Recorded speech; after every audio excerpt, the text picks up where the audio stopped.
I always thought they'd probably value your ceiling.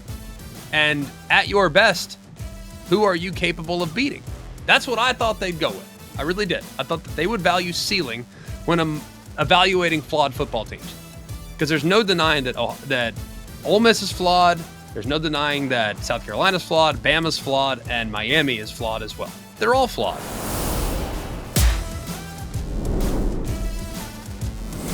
Hello and welcome in. It is Tuesday, December 3rd, and it is a Tuesday night, Wednesday morning edition of Always College Football. I'm your host, Greg McElroy. Thanks for being here. For those of you that are new here, we do this every week. We hope that you guys enjoy it as much as we enjoy it. This is our opportunity because we do share this set with Booger and with Joey and with Reese and with sometimes several others. So this is kind of an opportunity to just unpack everything it is that we need to unpack as it relates to this edition of the College Football Playoff Committee rankings. And oh boy, this was a biggie, and one where there was a little whoop, whoop, like a little bit of switcheroo, some changes, some inconsistencies. This one caught many by surprise, and to be completely honest, based on where the committee has been up to this point, it caught me by a little surprise as well. We'll get into it. We'll get into the pecking order of 11 through 14 and tell you what we think the committee was thinking, why the committee did this, and maybe help bring you to light as to what the heck just went down. One takeaway that we have is that the committee obviously is not fond of the state of Florida. I say that tongue in cheek. I'm trying to bring light to a situation. I'm sorry. If Miami fans are probably not wanting to hear that, Florida State fans probably not wanting to hear that, so that's not good humor. I apologize. It's probably too soon. But I am really, really fascinated by what went down tonight, and I'll explain why here in just a moment. Like we always do, we will start at the top, so we will kick things off here in a moment by discussing the Oregon Ducks. Okay, Oregon, number 1. No problem, right? Let's not waste any time. Texas, number 2. All good, right? Texas, and I think a lot of people, I did see some people up in arms about Texas being number 2. Because the whole argument about Texas being number 2 and Penn State being number 2, like, doesn't really matter. I mean, I understand that Texas currently does not have a win against a top 25 team. I certainly get that. With Texas A&M falling out of the top 25 and Texas's wins being against the likes of Florida and Colorado State and Michigan, and those teams all have 7 or 8 wins. Those are all good, solid teams. There is a case to be made in favor of Penn State. The case that can be made against Penn State, however, is that in Penn State's biggest game of the season, they scored 6 offensive points. And I think that probably is something that I won't soon forget. They do have a chance to right their wrongs this weekend if they can take care of Oregon in the Big Ten title game. So I don't have a problem with Texas being 2, Penn State being 3. If Penn State was 3, or if they swapped, it wouldn't really bother me. It'll take care of itself. Let's go to 4, Notre Dame. I'm not sure the Notre Dame fans could be celebrating harder.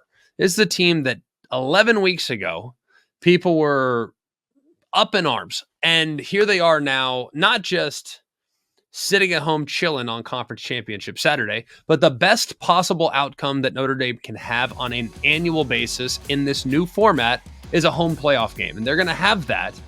And not only will they have that, they might even have it up against the 12 seed or up against the 11 seed. Well, the 11 seed and 12 seed are both really good teams in most cases.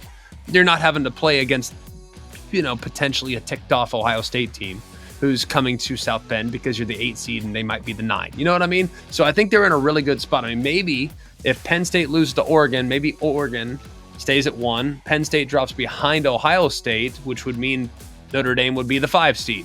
So worth monitoring, but I think that is something I'll be watching. They know they're at home. It's just who will they play?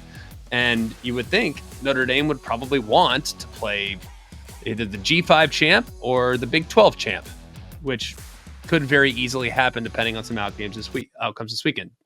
Georgia's at 5. They'll get a home playoff game as well. In the event in which they lose this weekend to Texas, of course, that could swap. Got no problem with that. Ohio State dropped only to 6. No issues. Ohio State still has a win against number 3. Georgia has a win against number 2. So if Ohio State's best win is against number 3 and Georgia's best win is against number 2, 2 is ahead better than 3, so I got no problem with them being 5 and 6. Tennessee is at 7, no issues there whatsoever. SMU is at 8. Here's where it starts to get a little bit interesting. Now SMU will control their own destiny, right? We know that. That is established, that is understood. SMU, if they win the ACC in the college football playoff, as more than likely the 3 seed overall. So first round bye, everything's good. But here's the other thing about SMU is that if they were to lose to Clemson, there is a little bit of room between SMU, who's at 8, and the first team that they would be measured against, and that would be against Alabama. Alabama currently sits at number 12, or excuse me, at number 11. More on them here in just a minute. But SMU being all the way up at 8, is that enough room to survive a loss and still stay in the field? I don't know the answer to that, but I do think that's something worth monitoring. Because if you look at SMU's resume, it's a lot like Miami's. A lot like Miami's. I'll explain why here in just a minute. Let's look next at Indiana. They're in there at number 9, 11-1 football team, no issues. Obviously, Indiana in this scenario, if the season ended tonight, would have to go to Georgia. I think that's about right. I don't think Indiana should get a home playoff game. I just don't think that their schedule and strength of resume warrants a home playoff game. So I'm fine with them being in the field. I just think they should have to go on the road. And in this scenario, it's looking like they will. Let's go next to Boise State, who sits at number 10. All good there. They control their own destiny. They beat UNLV. They're in more than likely as the 4 seed, which would give them that coveted first round bye. UNLV beats Boise State, then UNLV would slide in, but more than likely at that point, the Big 12 champion would move into the 4th seed, which would mean a first round bye. And the Mountain West champion, UNLV, would likely have to go on the road and play against the 5 seed, which could be either Penn State, Ohio State, Notre Dame. Any of the aforementioned teams would be a challenge for UNLV, but they would at least be in the field. Here's where it gets very intriguing, and a lot of commentary and discussion right now between Alabama, Miami, Ole Miss, and South Carolina. Okay, and let me just start by going with the team that is currently ranked by the committee as the 4th team out of those 4, and that's South Carolina. And I have a tremendous amount of respect for South Carolina. I think that they're playing really good football, and they are peaking at the right time, and they have improved drastically. And I also know that if Lenora Sellers didn't break 35 tackles this past weekend, they probably don't beat Clemson. I also look at South Carolina's resume, and I'm not sure why South Carolina feels like they have an argument that should be made. Like, if there's one team that should be eliminated from this discussion, to me, it's South Carolina, because I look at their losses. They lost convincingly to Ole Miss, and I know if you watch that game, it was probably a little closer than the score would indicate, but still, they lost convincingly at home to Ole Miss. And then the other loss is to Alabama. Those are 2 teams you're being measured against, and when all things are equal, more often than not, I've always been one that has valued the head-to-head. When all things are equal, or when all things are comparable, whether it's strength of schedule, conference, resume, strength of record, game control, when everything's equal, you have to value head-to-head. And South Carolina has no argument to be made. They lost not just to Ole Miss by 24 points, but they also lost to Alabama in Tuscaloosa. And while they'll say we lost by 2 in that game, I get that. But I also look at that game, and it was somewhat circumstantial, right? I mean, it was a Hail Mary basically to Nick Harbert on the left sideline. It's a 4th and 9 conversion down the right side for a touchdown. Yeah, they missed a play or 2 for sure, but Jalen Miller also dropped in his own end zone, took a safety, and threw a pick right before the half that gave them a field goal. So Bama basically gifted them 5 points. Couldn't recover an onside kick. Like, that was a cacophony of errors from Alabama, more so than it was South Carolina going out and saying, yeah, we're the better team. Like, South Carolina, to me, great team, phenomenal year. Shane Beamer and company should feel so great about what they've accomplished, but they really don't have an argument. And I've been a little bit surprised that people have been vouching so strongly in favor of the Gamecocks. Tons of respect for them, but their best wins right now are against Clemson and Missouri, and they lost to 2 teams they're being measured against. Case closed. All right, next, Ole Miss. They sit at 13. Ole Miss at 13. I think Ole Miss is being a little bit overlooked in this scenario. The problem with Ole Miss is that the consistency. It's great to know that when we've seen Ole Miss at their very best, they can take down some of the best and take them down in convincing fashion. The performance from Ole Miss against Georgia was as convincing as a beatdown of a team that great in a really long time. I think Georgia's really good. You guys, I think, know that. For Ole Miss to beat them that way was really impressive. And I have a ton of respect for Ole Miss. And I think if you cleared the deck and you told everyone in college football, hey, put forth your A game, Ole Miss's A game probably beats just about anybody. I really believe they're that good. Problem is, we saw their A game once. And I don't think I saw a 60-minute performance from them at any other point in the game against quality competition, any other point in the season against quality competition. Now, you can say, well, Arkansas. Yeah, offensively against Arkansas, they were great. Defensively, not so much. I also look at Ole Miss's resume. Yes, they beat Georgia. Yes, they beat South Carolina. Their next best win would be Arkansas, who's 6-6. So that, I think, is why they sit at number 13. Now let's get to the most controversial. That's Alabama being measured against Miami. Like I said, not my rankings, but it's my job to help, I think, people understand why the committee did what they did. And I didn't sit in that room. I didn't hear the conversations, but I can only go with the information that we have available to us. Now, the committee forever has always put great value on the strength of schedule and strength of record. Those have been two, basically strength of schedule. We all know what that means. Strength of schedule is how difficult the schedule is that you played. Strength of record is essentially how many teams would have the same record as you if you switched places, essentially. So in a roundabout way, it's your quote resume. And then you have game control. Game control is basically the eye test. Like, how convincing did you handle the opponent? Like, how convincing was your performance on a week-to-week basis? And I think when you look at strength of schedule, strength of record, game control for Miami, that's what ultimately had them behind Alabama. I also look, and I was a little surprised. I will admit, if I were putting together my top 25, I would likely have Duke in the top 25, and I would likely have Louisville in the top 25. Those two teams, I think, are worthy of top 25 consideration. To be honest with you, I think they should both be ahead of Memphis. I think they should both be ahead of Army. I think you can make a pretty decent argument between Duke and Syracuse and Colorado. I know that Duke doesn't have as much flash and maybe isn't quite as impressive, but I saw Duke give SMU all they want and force SMU into 6 turnovers and do a lot of really interesting things this year. So I think that's the problem, is that the ACC and the teams that Miami beat haven't really held up their end of the bargain. And Duke and Louisville sit on the outside right now. And there is not a team that Miami has beaten this year that is currently ranked in the committee's top 25. That is what killed Miami. That's not Miami's fault. That's the teams they've played's fault.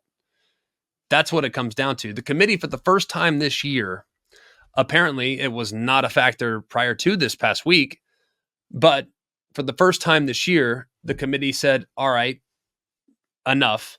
All these teams are super flawed.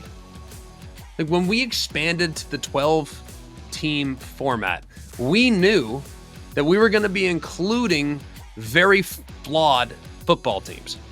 Teams with major deficiencies, teams with blemishes that are impossible to ignore, teams that hadn't put 60 minutes together, teams that had dropped the ball multiple times and inopportune times throughout the game. Like, we knew when we expanded to 12 that there were going to be teams that were in the field that had no business being there. We knew that. But we also knew, too, that when you're measuring against a bunch of teams that are all flawed, what will the committee value? And I always thought they'd probably value your ceiling. And at your best, who are you capable of beating? That's what I thought they'd go with. I really did. I thought that they would value ceiling when I'm evaluating flawed football teams. Because there's no denying that Ole Miss is flawed. There's no denying that South Carolina's flawed, Bama's flawed, and Miami is flawed as well. They're all flawed. But when you expand the field this significantly, you open the door for flawed teams to still make it in. Alabama, conversely, when compared to Miami, like I said, not endorsing the decision, just suggesting this is probably why it happened. Alabama's strength of record is 45. Alabama's strength of schedule, is 35 spots higher than Miami. Their game control is 11 spots higher than Miami. And their strength of record is about 4 spots or 5 spots higher than Miami. So I think that's what it came down to. And then you factor in that Alabama beat Georgia, Alabama beat South Carolina, and Alabama also beat number 19 Missouri. That's why Alabama's ahead of Miami, I think. And you can agree with it, you can disagree with it, but we're measuring. I think Miami fans are really up in arms, and I totally get that. And I don't blame them for feeling that way. I think Ole Miss fans probably feel that way. I'm sure South Carolina fans feel that way as well. And frankly, if Alabama fans were on the outside looking in, I'm sure they'd feel really up in arms as well. I mean, everyone's going to be really mad if they don't feel like they got in. But the reality is every single one of those teams controlled their own destiny 2 weeks ago. And while Alabama dropped the ball, so did Ole Miss against Florida, so did South Carolina in the early part of the season, and so did Miami in 2 of the last 3 games of the regular season. So I think they went back to kind of what's worked in the past, and they evaluated strength of schedule, strength of record, game control, and who did you beat when evaluating those last teams in. All right, moving forward to this upcoming weekend, and we're not going to do previews just yet. Like, we will record our previews at some point here in the next day or two. You guys will have those first thing Thursday morning. Like always, they'll be comprehensive. They will break it down. But now we have additional ammunition because a game that I think many probably didn't have at the top of the list of intrigue. I think a lot of people probably looked at the conference championship games. And they said, all right, well, this one's good. Yeah, Big Ten's good. Really like that one. But if you really think about the Big Ten and the SEC, not devaluing those conference championship games by any stretch, but the loser is still in the field, right? Like we already know it's just a matter of, all right, who gets the first round bye? The other team will likely get a home playoff game. So you already know that even if you lose this weekend as a conference championship game participant, you still have a chance. Like you're not dead in those 2 games specifically. Now we also know that the Big 12 is a 1-bid league. So it doesn't matter if you're Arizona State or Iowa State, teams that are currently ranked 15 and 16 respectively. It doesn't really matter, where you're ranked because you're in. You win, you're in. Simple as that. For the Big 12, you might as well have this might as well be a play-in game, right? Like they might as well play this thing in Dayton because that's essentially what this is that Arizona State and Iowa State win, you're in. You're probably going to be the 12 seed. You might be the 4 seed. It's possible. If UNLV beats Boise State, it's possible that the Big 12 champ gets that first round bye, but it's not at this point super likely because Boise State is not a crazy high favorite. They're about a 3.5 point favorite. So crazier things have happened, but it is in Boise. It is on the Smurf Turf on Friday night. So that will be interesting nonetheless. But here's one thing that changed drastically tonight. The level of intrigue for the ACC Championship game just went up tenfold. And it's not so much about Miami anymore because Ward Manuel essentially told us tonight that Miami is on the outside looking in. Teams that aren't playing this weekend are basically locked. That's what they said. Like these teams can't improve their position and they can't worsen their position. That's what Ward Manuel told Reese Davis tonight on the College Football Playoff Committee ranking show. So that means Miami's locked. So is Alabama at the moment. But here's what becomes very interesting. Clemson is currently sitting at number 17, which means if Clemson were to beat SMU in the college football, in a game this weekend in the ACC Championship game, if Clemson were to beat SMU, then not only is there a possibility, because Clemson currently sits behind the Big 12 champion, there is a possibility that the ACC champion does not receive a first round bye. That is outcome number 1, because the first round byes could go to Boise State and either 15th ranked or 16th ranked Arizona State or Iowa State, respectively, who both currently sit in front of the team that in this scenario would win the ACC. That's Clemson, who is currently ranked number 17. You catching where I'm at right now? So the ACC goes from being the 3 seed potentially to now the 12 seed and have to go on the road in the first round and play, say, at Notre Dame or at Ohio State or at Penn State, what have you. So that is one intriguing sliver. The other intriguing sliver of this is that SMU in victory obviously locks up a spot. And I think if SMU were to win, then Alabama's in, obviously. Ward Manuel essentially told us that tonight. If SMU were to lose to Clemson, not only would that mean that Clemson is now in, but what happens with SMU? SMU currently sits there at 11-1 with a resume that is very comparable to that of Miami. SMU actually, from a strength of schedule standpoint, has the second worst strength of schedule in the Power 5. The only team with the worst strength of schedule than SMU is North Carolina. But is the committee really going to penalize a team that had to play a 13th game when comparing them against a team that only played 12? I don't think they will. So in that scenario, SMU would then bump Alabama out and SMU would lock down that final at-large spot, while Clemson would be firmly in the field as the ACC champion. So a ton of emphasis and intrigue just got placed on the shoulders of the ACC championship game because the stakes and the fallout could be significant in the event in which Clemson upsets SMU. Just saying. Crazy, crazy, crazy stuff coming up this weekend in college football, and we will be here with you through it all. We will preview these conference championship games on our Thursday show. We will do all 9 conference championship games. We're going to preview them all. Some more than others, admittedly. We will spend more time on SEC championship than we will on, say, Conference USA, but we will do a comprehensive Conference USA breakdown.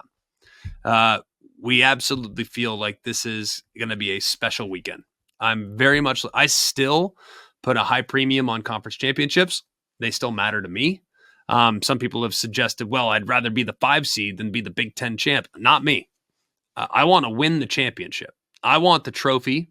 I want the bye, and I want the opportunity to play in the Rose Bowl. Pretty simple. Because whoever wins that Big Ten title gets to play out there in Pasadena. And that to me is an experience that I will never forget and one that I will never take for granted. So I'm hoping to win this weekend if I'm these conference championship game participants. Regardless of what the outcome is, it's going to be a lot of fun. We'll preview it. We'll get you ready for it. Like, rate, and subscribe like always. We really appreciate you. Hit us up in the comments too.